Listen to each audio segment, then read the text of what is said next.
Hi everyone, SpartaKing here again. Once again here to light the sky on fire with a new deck profile. I've been inspired because, well, we got Double Iris Magician back to build a new Endymion deck. I'll get to Zarc Magician soon. I just want to try this Endymion deck first to see if it has any remote success. I'll be honest with you, I'm getting my ass kicked this format. Between Dragoon, Needle Fiber, Cross, Union Carrier stuff, and everything else the format's doing, it's been pretty hard to see success anywhere. Also, mainly because I've been focusing on school, but, you know, what can you do? But either way, I'm taking some time today to show you guys my new Endymion deck. This is loosely based off of the budget deck made by SpartaKing. Go see his channel, he makes some really good content. But yeah, it's loosely based on his. It's just more adjusted with what I have and cards I thought would work good as well. He has a bit more competitively viable build because, well, he actually has the cards that I don't have for some. A lot of this is replacement. But either way, let's take a look at my new Endymion deck. Alright, so you want to always play your big boss boy. You want to play your big frickin' Endymion Mighty Master of unreasonably long names. With a spell counter on field, you can turn that card with the spell counter, including itself, to negate a spell or trap card. Which is pretty good. One of your main strategies to get him and multiple other negations out. I don't respect it that much, but the spell counter aspect is kind of what makes it a bit fun. Also, if he has a spell counter on him, he cannot be targeted or destroyed by your opponent's card effects, which sometimes I have forgotten and my opponents have forgotten when we're fighting, so a lot of the time it helps me a lot more than it helps them. So yeah, you definitely want to play 3 of this big boy. And next up for the other dudes, we have obviously only one servant because TCG Konami's ban lists are dumb. Summons Endymions, summons guys with spell counters from deck. 2 reflections, summon the spellcaster guys from hand, and you can use its effect to bounce a card with a spell counter and a card your opponent controls, so it's pretty good. And Master Endymion for those moments when you're going to want to get guys back from the extra deck, but you don't have the other guy to do it. So yeah, you definitely want to play these guys at these ratios. These are pretty good. Does you guys have anything else? Oh yeah. Another thing about these guys is that another thing great about a Servant and Endymion is that if they get destroyed by battle, you can actually add an Endymion card, or in the case of Endymion the Mighty Master Magic, add any normal spell card in the game from your deck to your hand, which is really useful in a deck that needs as much searching as possible. Next up we have a little bit of a Mythical Beast engine. Mythical Beasts really help a lot. They help facilitate consistency, and Cerberus can be a bit annoying to get over for some people. It also allows you to banish your opponent's monsters and gain attack points, and Jackal King is one of your main negates, so you definitely want to have it. Mythical Beast Jackal is more like a consistency piece where you'll see with the other continuous spell I'm going to be showing you off later with that, so that'll help.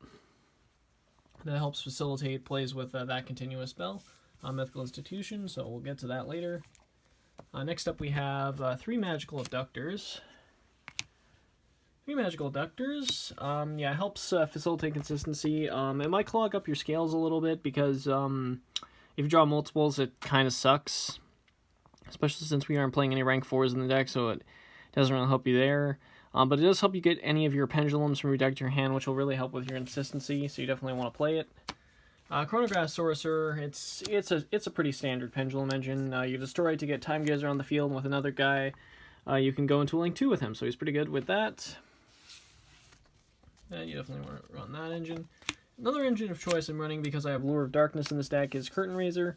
You can place it in your scale and then special summon it once per duel. Yeah, drawing into multiple copies kind of stinks, but having this guy as an extender can really help you. You just want to make sure you control the monster when you use that effect. Also, it can help you get over, help you beat into and collide with Winda if your opponent has a Winda on the field, because he doubles his attack if you control no other monsters. So yeah, that's pretty good. Does he have another effect? I forget. Oh yeah, the other one for Biscript doesn't really matter. Then we have our one Spellbook Magician Prophecy because we're playing the Spellbook engine and Growly, so you want to have that just one of him to search your stuff. Alright, now let's go on to the spell cards. Mythical Institution, yeah, it really helps with your mythical beasts, and this is a very useful card because you may not always trigger its effect because it generally does help with spell, but like, depending on how many spell counters you have in general, you can special summon, or actually no, you can add a monster from your deck or face it from your extra deck, including your pendulums, with a level equal to the number of guys removed, and then place a spell counter on. Or that you can also place a spell counter on, so yeah. So if it would be destroyed, you can also remove a spell counter as well, so yeah, it also has decent protection. I only play 2, I find 3 is kind of a brick. I think 2 is enough right now. I know you want to see it, but not as much. Of course, a pretty standard spellbook engine, 3 of these dudes, 2 of these dudes. Searches the other, searches that, and of course you draw 2. Because you don't have as many targets with knowledge, you only really want to play 1. Regular draw spells, we got our Into the Voids, we got our Upstart Goblins, got our Lures of Darknesses, we got our freaking Pot of Trolling Me because Pot of Desires hates me. Like, every time I play this freaking card, I always get cucked. I always get cucked by Pot of Desires because it's either when I'm playing online, or I've had at least this happen to me twice in real life. I'll end up either drawing into another Pot of Desires, or one case where I actually drew into both Pot of Desires. So yeah, I always get cucked by this card, but it's a pretty important draw spell, so you definitely want to play it. Your main search card of the deck is very important. Spell Power Mastery, you must play 3 of. Searches all your Endymions, and the second effect allows you to place spell counters on your field up to the number of Spell Power Mastery or Spell Power Grasp on the guys in the graveyard that place a spell counter on. So yeah, if you stack up these, you can potentially put up to 3 spell counters on the field as well. And lastly, we have Magical City of Endymion. I know you would want to typically play Terraforming, but that's what the side deck is for. Helps facilitate spell counters and helps, yeah, it allows you to remove spell counters from it instead of the monsters you want, so it does help there. And Instant Fusion because we have Instant Fusion targets. Alright, extra deck. Bit controversial because, again, I'm not that adept with modern Endymion, so let's go with that. 1 Selene. I only have the 1 Selene. I think a lot of people prefer to play 2 of her because they're assuming they're going into a grind game with this. I never really see a grind game with this card, so she gets spell counters equal number to the spell cards on the field in the graveyard, which includes your opponent. So if you're fighting a Sky Striker player, they're going to have a bad day if this thing hits the field. Basically what it means is that you can remove 3 spell counters from the field and summon any one of your spellcasters from your hand or from your graveyard, so that's very damn powerful. If it's set from the extra deck as well, I think this card would be really game-breaking, but oh well. I think we all wanted that out of her. Oh yeah, by the way, I don't see her as waifu material. She kind of looks like, I'm trying to think of the name here.